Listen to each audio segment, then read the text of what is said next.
nananawagan ang mga pamilya ng 3 Pilipinong seafarers na kasalukuyang nakakulong sa Algeria dahil sa kasong may kinalaman sa droga kay Pangulong Ferdinand Marcos Jr. na personal na makialam sa kaso sa pamamagitan ng diplomasya. Sa isang press conference itong Biyernes, emosyonal na naglabas ng salubin ang mga asawa ng mga marino na nakakulong simula pa noong July 2023. Nakatakda na ang pinal na paglilitis sa Oktubre ngayong taon. Dagdag pa nila, tanging ang direktang pagkilos umano ng Pangulo ang maaaring magdala ng pagbabago sa kasong kinahaharap ng kanilang mga asawa. Sa unang paglilitis, 8 tripulante ang sinintensyahan ng tig 20 taong pagkakakulong.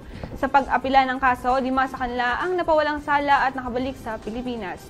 Ang natitirang 3 kabilang na ang kanilang mga asawa ay pinababa ang sentensya sa 15 taon. Bagamat nasa maayos na kalagayan daw ang mga marino, nababahala ang isa sa mga asawa dahil sa edad at kondisyon ng kalusugan ng kanyang mister. Patuloy naman ang panawagan ng pamilya sa hustisya at ang muling makasama ang kanilang mahal sa buhay.